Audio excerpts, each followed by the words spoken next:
The day everything changed in my life didn't start with thunder or drama. It started quietly, almost too quietly, like the world was holding its breath before pushing me into a version of myself I never expected to meet. My name back then was just a name, something I carried without thinking much. I didn't know that in a single afternoon, my stepmom would look into my eyes and see something I didn't see in myself yet. I didn't know she would take that as permission to transform me, guide me, shape me, or maybe just reveal me.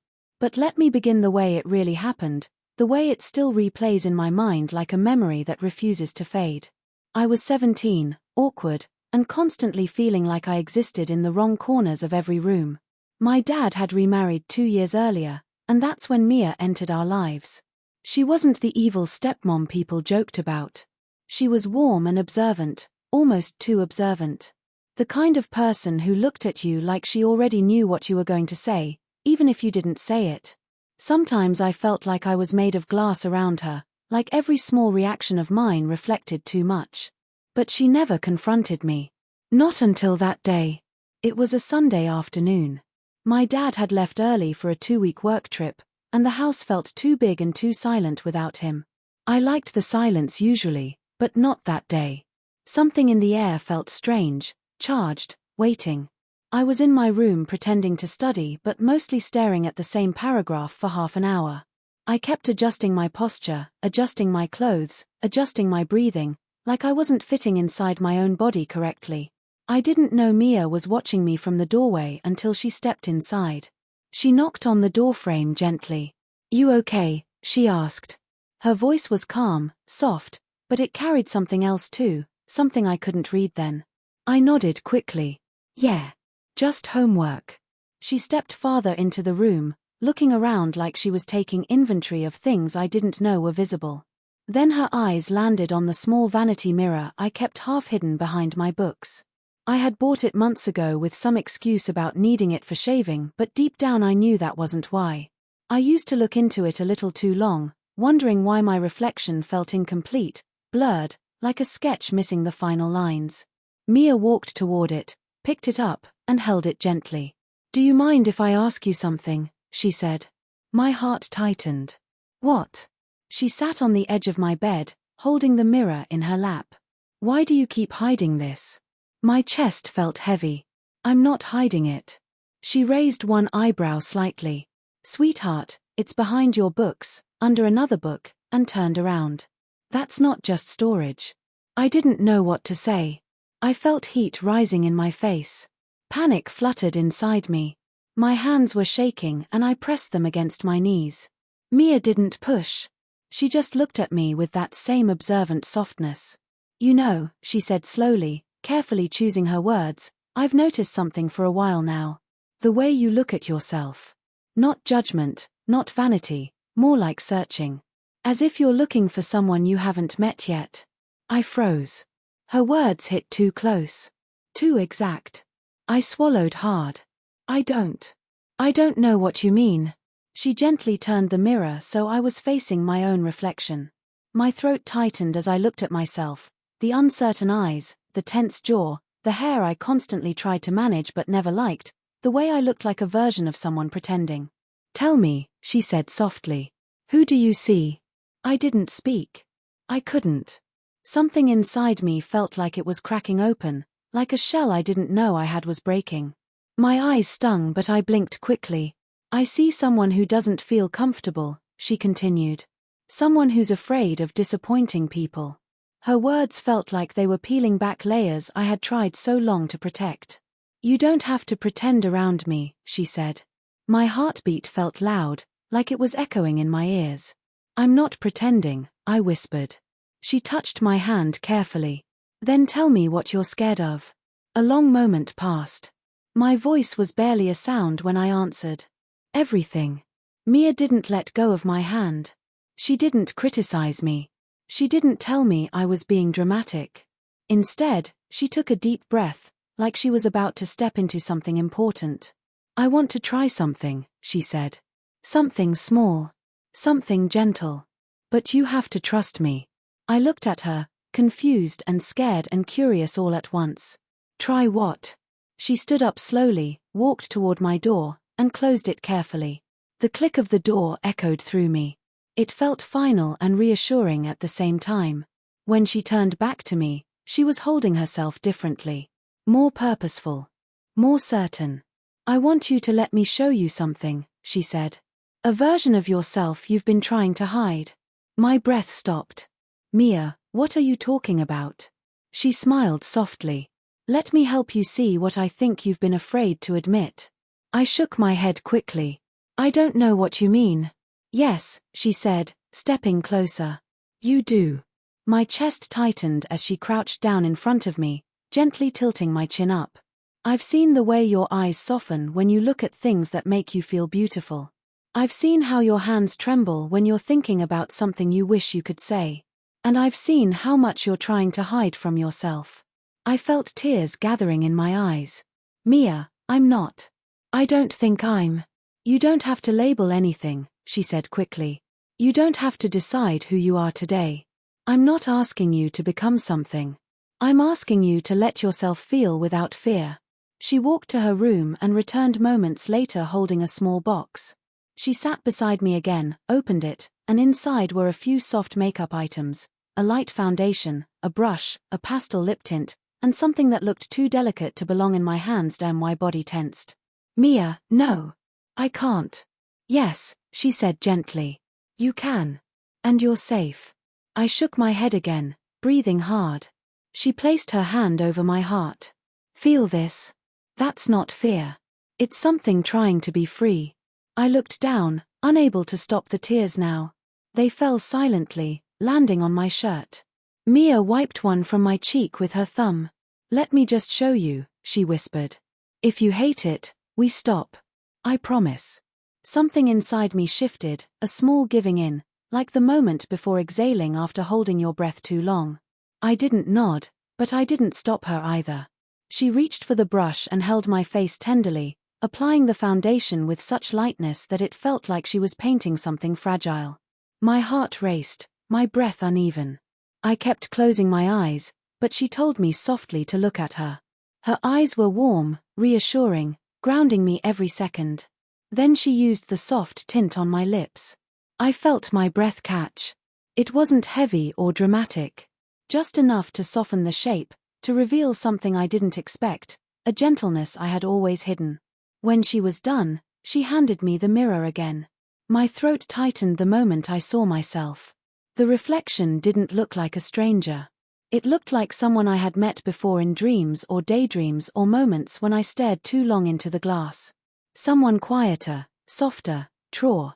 I didn't speak. I didn't know how to. Mia placed her hand on my shoulder. "There," she whispered. "There you are." I broke. Not loudly. Not dramatically. Just a quiet, trembling release, as if a door inside me had opened and all the emotions I had buried came rushing through. I covered my mouth with my hand, tears streaming down, my whole body shaking.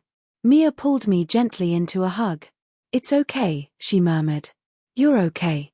I've got you." I clung to her, overwhelmed, terrified, relieved, confused. Everything I had been trying to control was unraveling. When I finally pulled back, she cupped my face.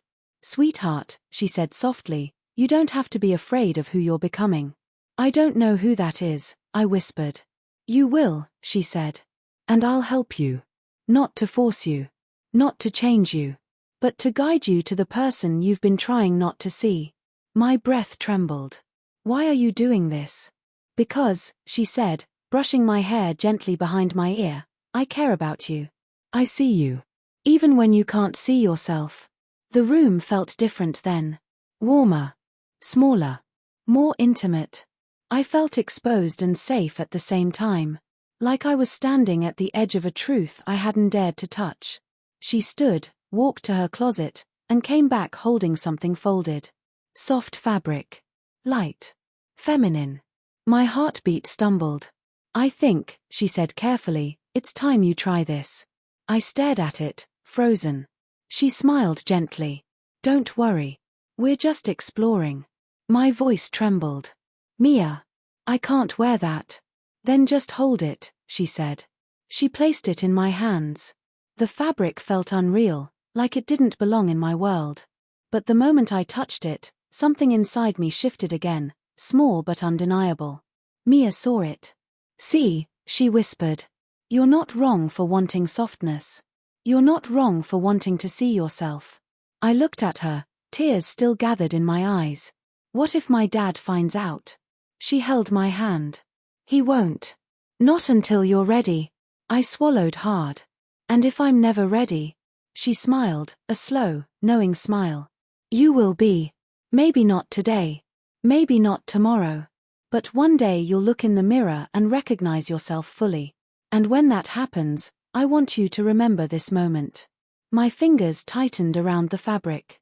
My heart was pounding, but not just from fear now. Something else pulsed beneath it. Something new. Something terrifyingly hopeful. And that was the moment it began. The moment my stepmom, without forcing me, without pushing me, and without judgment, began to guide me toward the person she believed I was meant to become. Her daughter. If part one was the moment everything cracked open, then what happened next was the moment I realized there was no going back. Not because Mia forced me, but because something in me had already stepped forward, already crossed a line I didn't have words for yet. I didn't know it then, but the version of myself I had clung to for years was already dissolving quietly, like mist in the morning sun. And it all began with her voice calling my name from the hallway later that evening. After she gave me the dress, I didn't put it on. I just sat there holding it, staring at the delicate stitching, the soft colors, the way the fabric felt too gentle for my clumsy hands. I didn't know what to do with it. I didn't know what it meant that she had given it to me, or worse, that part of me wanted to know how it would feel to wear it. My thoughts kept spiraling, mixing fear with curiosity, guilt with relief. I finally folded it back the best I could and tucked it in my drawer beneath some shirts. Though hiding it felt ridiculous, Mia had already seen the truth. I tried distracting myself by watching videos, pretending everything was normal, but nothing felt normal. Every time I blinked, I saw the reflection from earlier. Softer eyes. A gentler shape. A glimpse of something I couldn't unsee. I didn't understand it, and I didn't trust it, but I also couldn't stop thinking about it. I don't know how much time passed before she knocked on my door again. Her voice was calm. "Dinner's almost ready," she said. "Come when you can." I answered with a shaky okay, but she didn't leave. She opened the door just a little. "Are you all right?" "I'm fine," I lied. She stepped inside, closing the door behind her. "You're quiet." Quiet in a different way.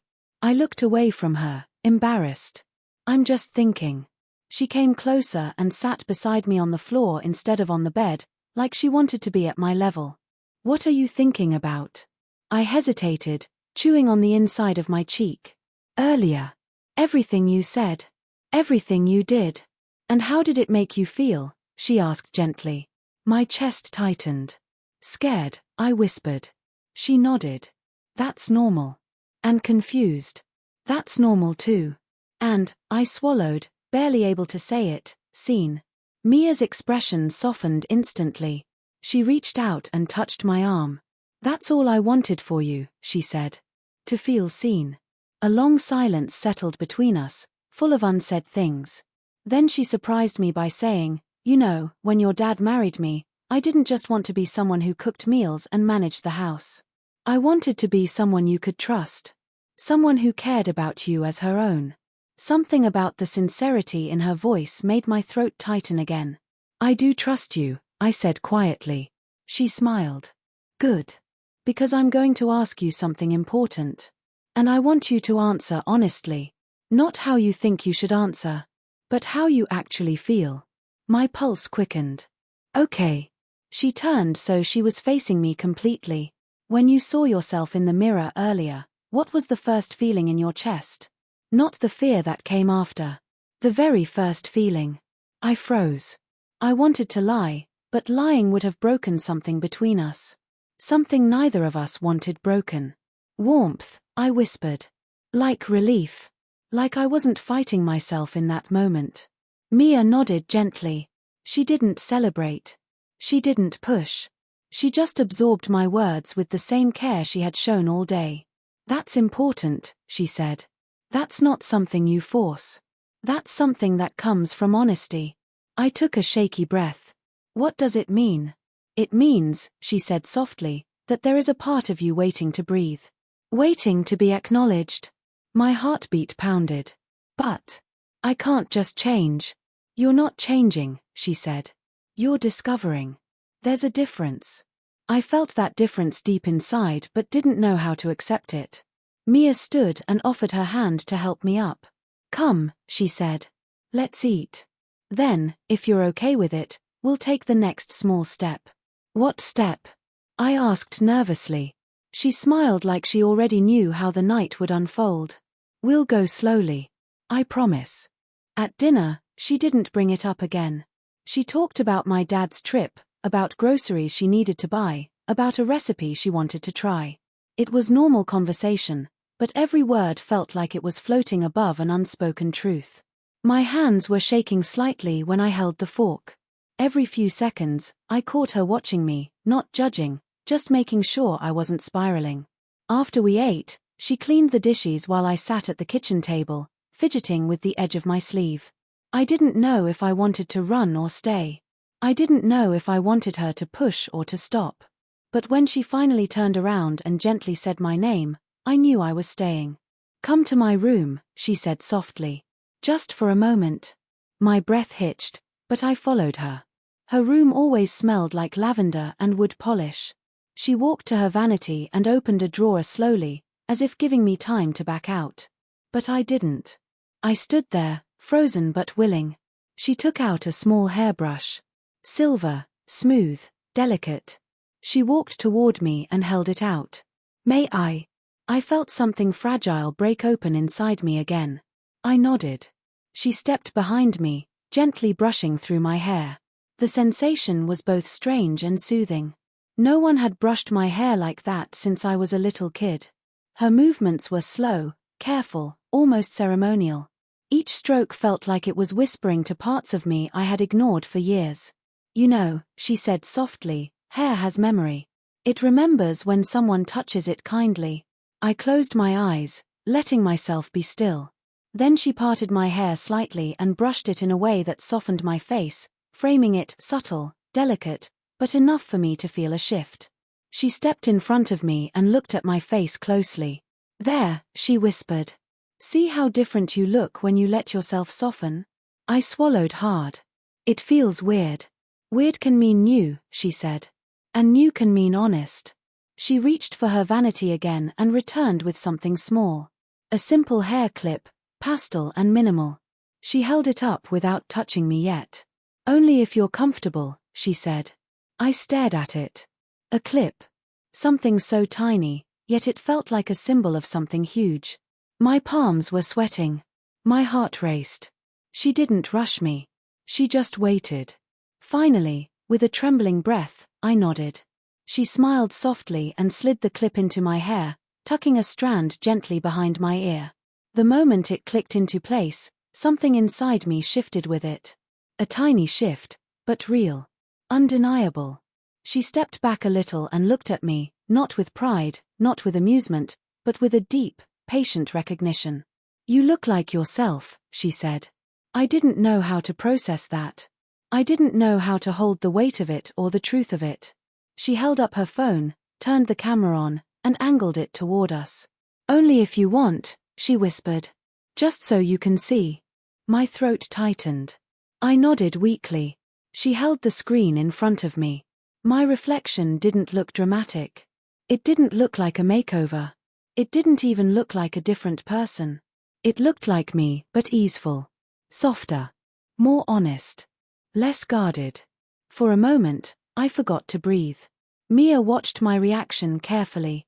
What do you feel? She asked. I swallowed. Like. I'm seeing something I've been scared to admit. What is that something? She asked. I don't know yet, I whispered. She smiled gently. You don't have to know. Not now. Not tonight. We're just exploring. She placed the phone down and took a deep breath before continuing. There is one more small step, she said. If you want it. My heart thudded. What step? She walked to her closet, slid the door open, and pulled out a soft cardigan. Pinkish peach, warm, simple, not dramatic. She held it out. "Try this," she said softly. "Just try." I froze again. My hands trembled as I reached for it. The fabric felt warm and light at the same time. I slipped my arms into it slowly, my heart pounding, my breathing shallow. When I finally settled it over my shoulders, something inside me loosened. My posture shifted. My chest softened. My breath steadied. Mia stepped closer, adjusting the collar slightly. "There," she whispered again. "You look comfortable." I didn't know whether to cry or smile.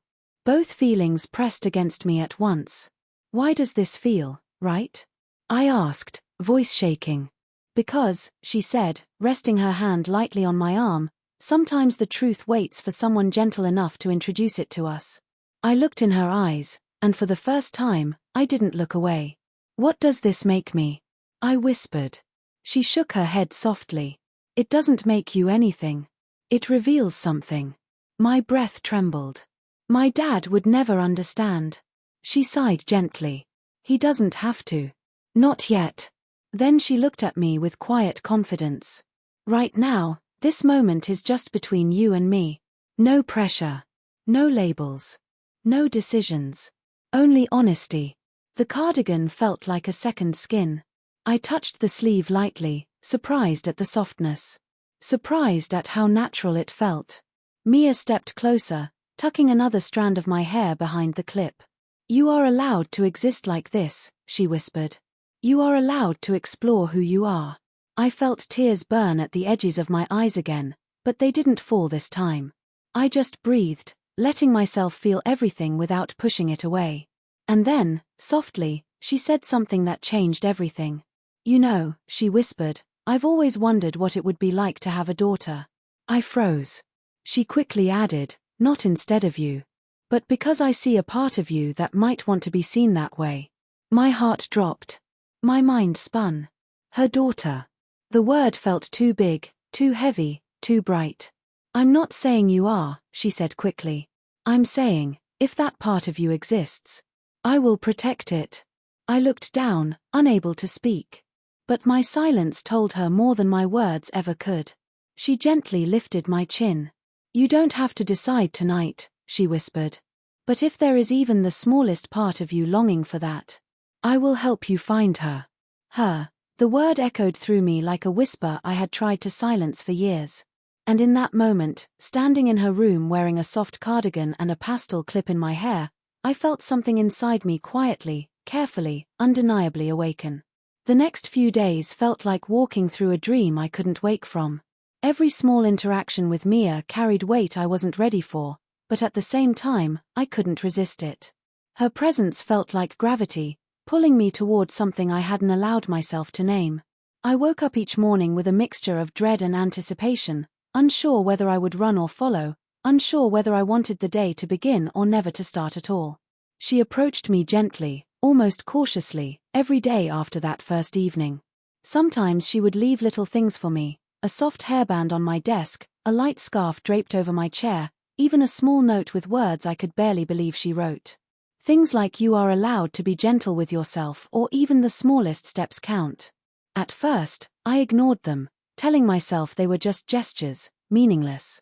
But slowly, each tiny piece became part of a mosaic I didn't realize I had been missing my whole life. It was a Wednesday when the real test of courage came. I was in the living room, trying to concentrate on homework, though every page blurred together, when Mia walked in carrying a small, folded outfit. She didn't say anything at first, just held it gently, as if it were fragile, or as if I might recoil if she spoke. I thought, "Maybe today you could try this," she said softly. My heart leapt into my throat. The outfit was feminine, but not extravagant, just a simple dress, light fabric, soft colors, something that looked like it belonged in a world I had always watched from the outside. I shook my head immediately. "Mia, I can't. I just can't." She didn't push. She knelt beside me, placing the dress on the couch. "I'm not asking you to decide anything. I just want you to consider it. To see what it feels like. If you hate it, we stop. I promise." I stared at the fabric like it was fire. My fingers itched to touch it, but my mind screamed no. And yet, there was a tiny flicker, almost too small to notice, that made me curious. "Just hold it," she whispered. I obeyed. The fabric was soft and cool under my fingers. Something inside me stirred, a dangerous mix of fear, excitement, and longing. Mia watched me carefully, not judging, only waiting. "Would you like me to help you?" she asked softly. I hesitated. The thought terrified me, but at the same time, I realized I couldn't do it alone. I nodded. She helped me step into the dress slowly, each movement deliberate and careful. It hugged my frame gently, revealing a silhouette I had never let myself acknowledge before. I froze in front of the mirror. My reflection felt foreign and familiar all at once. Mia approached quietly. "You look like yourself," she whispered. "Like someone who has been waiting to breathe." I wanted to cry, but I was too scared. My lips trembled, my hands shook, and yet a small smile escaped despite my fear. "Can I do your hair?" she asked softly. I nodded again. She brushed through my hair slowly, carefully tucking strands behind my ears, braiding a few small pieces, and attaching a delicate clip. Every movement felt intimate and surreal. I couldn't believe this was happening, and yet I felt a strange sense of belonging I had never felt with anyone, not my friends, not my dad, not anyone. "You are beautiful," she said softly. "Not because of the dress, not because of me, but because of you. All of you." I swallowed hard. My chest felt tight. I don't know who I am," I whispered. "Then don't," she said, resting her hand gently on my shoulder. "Right now, you just need to be here, with me, with yourself. Everything else can wait." The next moment was one I will never forget. She took a Polaroid from her desk and held it out. "Would you like a picture?" "Only if you want. Just to remember this moment." I hesitated. But when I looked into her eyes, I saw nothing but warmth and patience. I nodded. She snapped the photo. When I saw it develop, I barely recognized myself. The reflection staring back at me was gentle, soft, and alive. Something inside me shifted again. I wasn't entirely scared anymore. I wasn't entirely uncertain. I felt possible. For the rest of the afternoon, Mia didn't speak much. She allowed me to explore my reflection quietly. I tried walking, sitting, turning in the mirror, noticing the way the fabric felt against my skin, noticing how my hair framed my face. Every glance at myself revealed a version I had hidden from the world, from my friends, from my father, and most of all, from myself. By evening, something had changed irrevocably. I didn't feel the urge to take the dress off. Not completely. I didn't want to admit it aloud, but a small part of me wanted to stay in it, wanted to explore this new comfort I didn't know I could feel. Mia watched me from across the room.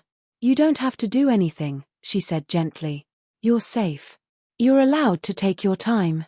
I nodded, tears threatening again. I think I like this," I admitted, my voice barely above a whisper. Her smile was gentle, reassuring.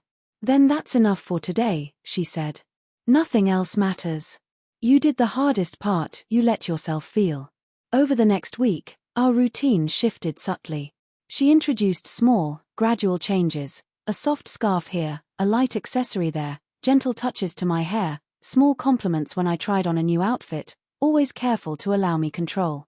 Every step was my choice, yet each step felt guided. Each step felt like I was discovering something fundamental about myself that I had buried too deep to find alone. One night, I remember lying in bed, staring at the ceiling, my thoughts tangled. Fear clashed with excitement. Guilt battled relief. Curiosity wrestled with shame. And yet, beneath all that chaos, a quiet certainty began to take root. I wasn't pretending. I wasn't lost. I was becoming visible to myself. For the first time in years, I wasn't afraid of being seen. The turning point came unexpectedly. My father called from his trip, his voice distant but cheerful. "How's everything there?" he asked. "Good," I said automatically, my voice steady. "Your stepmom taking care of you all right?" he asked. "Yes," I replied. And I realized, for the first time, That I didn't feel the need to hide anything from him, not yet, anyway. I didn't feel the need to explain or justify. I felt supported. I felt like someone had seen me. And for the first time, that was enough. After I hung up, Mia knocked on my door and came in, sitting on the edge of my bed. "You did well," she said softly. "You're adjusting in your own time, not anyone else's." "I feel different," I admitted, surprised by my own honesty. "You should," she said gently. "Because you are." That night, I allowed myself to sleep in the cardigan, the outfit folded neatly beside me. I felt a quiet pride, a strange peace. The transformation wasn't just about the dress or the makeup or the hair. It was about permission to be honest, to explore, to feel, to exist. And in that quiet, before the sun rose again, I realized that my life would never be the same. I didn't know what my father would think. I didn't know what the future held. But for the first time, I felt like I was meeting myself, not who the world expected me to be, but who I was truly meant to discover. Morning came slowly, soft light spilling through my blinds, painting everything gold. I lay in bed longer than usual, aware of the quiet weight of the cardigan against my skin. Last night's courage had settled into me in a way I hadn't anticipated. I felt fragile, yet grounded. I wasn't entirely sure who I was, but for the first time, I didn't feel like I had to fight myself to exist. Mia knocked gently on my door and peeked in. "Morning," she said softly, her voice carrying that same warmth that had become my anchor. "Morning," I replied, my voice still raw but steady. She stepped inside, holding a tray with breakfast, a small gesture that felt more like love than care. "I thought we could have breakfast together," she said. I smiled faintly, feeling a flutter of nerves I didn't entirely understand. Sitting with her, talking quietly over scrambled eggs and toast, I realized how natural this felt. Not forced. Not staged. Just present. After breakfast, she guided me back to her room. She had laid out another outfit, slightly more daring than the last, a soft, flowing dress, pastel with delicate embroidery along the collar. I froze for a moment, but the hesitation was shorter this time. My reflection from yesterday stayed in my mind, soft. Eyes, gentle expression, a glimpse of the person I could be. "Only if you want," Mia said, her voice gentle. "No one else needs to see. This is for you." I nodded slowly. The dress slipped over my shoulders, light and freeing. I caught my reflection in the mirror and for the first time, I didn't flinch. I saw myself, the version I had been too afraid to meet, soft, tentative, and real. My breath caught, but it wasn't fear. It was recognition.